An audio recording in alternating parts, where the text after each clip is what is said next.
اعوذ باللہ السمیع العلیم من الشیطان الرجیم، بسم اللہ الرحمن الرحیم۔ آج کا ہمارا موضوع ولادت امام زمانہ علیہ السلام ہے۔ تمام مورخین میں اتفاق ہے اس بات پر کہ امام زمانہ علیہ السلام کی ولادت 255 ہجری میں بروز جمعہ فجر کے وقت سامرا میں ہوئی۔ امام زمانہ علیہ السلام جناب نرجس خاتون اور امام حسن عسکری علیہ السلام کی بیٹے ہیں۔ امام حسن عسکری علیہ السلام فرماتے ہیں کہ ایک دن میری پھوپھی جناب حکیمہ خاتون ہمارے گھر آئیں، اور جناب حکیمہ خاتون خود بھی اس روایت کو بیان کرتی ہیں۔ کہتی ہیں کہ ایک دن میں امام حسن عسکری علیہ السلام کے گھر گئی تو اس دن امام حسن عسکری علیہ السلام نے کہا کہ اے پھوپھی جان، آج آپ ہمارے گھر ہی قیام فرمائیے۔ تو میں نے وجہ معلوم کی تو اس وقت امام حسن عسکری علیہ السلام نے فرمایا کیونکہ آج خداوند عالم مجھے ایک فرزند انجمن سے نوازنے والا ہے۔ جناب حکیمہ خاتون نے پوچھا کہ اے بھیا بتائیے کہ یہ فرزند کس سے ہوگا آپ کو؟ تو امام نے فرمایا کہ یہ جناب نرجس خاتون سے ہوگا۔ تو جناب حکیمہ خاتون نے پوچھا کہ اے امام حسن عسکری علیہ السلام، میں جناب نرجس خاتون میں کوئی ایسے حاملہ کے اثرات نہیں دیکھتی۔ تو امام حسن عسکری علیہ السلام مسکرائے اور فرمایا کہ خداوند عالم نے جس طرح سے مادر موسیٰ کو حمل سے پہلے ظاہر نہیں ہونے دیا تھا، ان پر حمل ظاہر نہیں کروایا تھا، اسی طرح سے میرے فرزند کا حمل بھی جناب نرجس خاتون پہ ظاہر نہیں ہوگا، اور خداوند عالم نے جس طرح سے ان پر پردہ رکھا تھا، خداوند عالم میرے اس فرزند کے لیے بھی پردہ رکھے گا۔ پھر جناب حکیمہ خاتون فرماتی ہیں کہ میں اس شب ان کے گھر پر رک گئی، اور جب آدھی رات کا وقت ہوا تو میں نماز شب پڑھنے کے لیے اٹھی، اور میں نے نماز تہجد ادا کرنی شروع کی کہ میں دیکھتی ہوں کہ جناب نرجس خاتون بھی نماز تہجد ادا کر رہی ہیں۔ جب میں نے نماز ادا کر لی تو میں جناب نرجس خاتون کے خیمے کی طرف بڑھی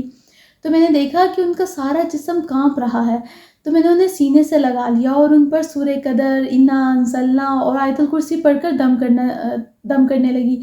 تو میں نے دیکھا کہ جس طرح سے میں قرآن کی آیتیں پڑھ رہی ہوں تو مجھے شکم مادر سے بچے کی آواز محسوس ہو رہی ہے کہ جو کلام الہی میں پڑھ رہی ہوں وہی کلام الہی وہ بچہ بھی میرے ساتھ پڑھ رہا ہے۔ کہ ابھی تھوڑی ہی دیر گزری تھی کہ ہم نے دیکھا کہ تمام حجرہ منور ہو گیا اور ایک نومولود مسجود سجدے میں پڑا ہوا ہے۔ ہم نے اس بچے کو اٹھایا اور سینے سے لگایا کہ اتنے میں امام حسن عسکری علیہ السلام کی آواز آئی کہ اے جناب حکیمہ خاتون، اس بچے کو ذرا ہمارے پاس لائیے۔ جیسے ہی جناب حسن عسکری علیہ السلام نے امام زمانہ علیہ السلام کا چہرہ دیکھا تو آپ نے ایک مسکراہٹ فرمائی، اور پھر دیکھتے ہی دیکھتے آپ نے اس بچے کے کان میں، امام زمانہ علیہ السلام کے کان میں اذان دی اور اپنی زبان کو دہانے امام زمانہ علیہ السلام میں دیا، اور پھر آپ نے کہا کہ اے فرزند، بحکم خدا ہم سے کلام کرو۔ اس وقت امام زمانہ علیہ السلام نے بحکم خدا کلام کیا، اللہم صلی علی محمد وآل محمد وعجل فرجہم، اور قرآن مجید کی آیت کی تلاوت کی جو کہ یہ ہے کہ خدا کے نام سے شروع جو رحمان و رحیم ہے، اور ہم چاہتے ہیں کہ احسان کریں ان لوگوں پر جو زمین پر کمزور کر دیے گئے ہیں، اور ان کو امام بنائیں اور ان کو روئے زمین کا وارث بنائیں۔ اس کے بعد امام فرماتے ہیں کہ کچھ طائروں نے، سبز طائروں نے یعنی فرشتوں نے آ کر ہمیں گھیر لیا، اور اس کے بعد امام فرماتے ہیں کہ پھر میں نے ان فرشتوں میں سے ایک فرشتے یعنی حضرت جبرائیل علیہ السلام کو بلایا اور کہا کہ لے جا کر اس بچے کی حفاظت کرو جب تک خدا اس کے بارے میں کوئی حکم نافذ کرے۔ امام حسن عسکری علیہ السلام فرماتے ہیں کہ جب ہمارا فرزند انجمن یعنی امام زمانہ علیہ السلام کا ظہور ہوا تھا تو ان کی بازو پر ایک کلمہ لکھا ہوا تھا۔ وہ کلمہ یہ تھا کہ حق آیا اور باطل مٹ گیا، اور باطل مٹنے کے ہی قابل تھا۔ یہ اس وقت کا دور تھا کہ جس وقت کا بادشاہ وقت بہت زیادہ ظالم تھا، کہ جس نے اپنے بھائی کو خلیفہ کی کرسی سے اتروا کر کوڑے لگوائے اور اسے پوری عمر کے لیے قید میں بند کر دیا۔ یہ وہ وقت تھا کہ جب معتمد عباسی کا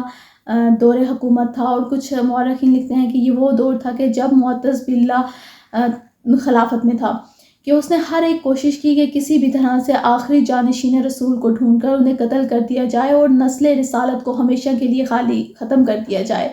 لیکن جس چیز کو خدا باقی رکھے یا جس کو خدا باقی رکھے تو اسے کوئی کیسے زر پہنچا سکتا ہے، کہ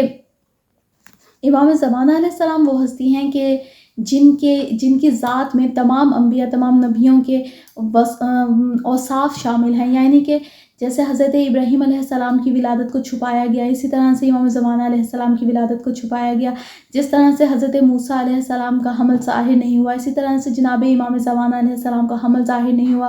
جس طرح سے حضرت ایوب علیہ السلام کو بہت ساری مشکلات سے گزر کے انہیں آسائش دی گئی، اسی طرح امام زمانہ علیہ السلام کو بہت ساری امتحانات سے گزر کر آسائش ملے گی۔ جس طرح حضرت یوسف علیہ السلام کو ان کے دور کے لوگ نہیں جانتے تھے، دیکھ نہیں پاتے تھے، غیبت میں تھے حضرت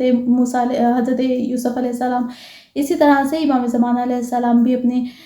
لوگوں سے، زمانے کے لوگوں سے غیبت میں ہیں، اور امام جناب رسول خدا صلی اللہ علیہ وآلہ وسلم کی طرح آپ بھی صاحب السیف ہوں گے۔ خداوند عالم سے دعا کرتے ہیں کہ ہمارے وقت کے امام زمانہ علیہ السلام کا جلد از جلد ظہور فرمائے، اور یہ پردہ غیبت جلد از جلد ختم ہو، اور ہماری آنکھوں کو روشن چہرہ منور کی زیارت نصیب ہو۔ الہی آمین۔ بسم اللہ الرحمن الرحیم۔ اللہم کن ولیک الحجۃ ابن الحسن صلواتک علیہ وعلی آبائہ فی ہذہ الساعۃ وفی کل ساعۃ ولیا وحافظا وقائدا وناصرا ودلیلا وعینا حتی تسکنہ ارضک طوعا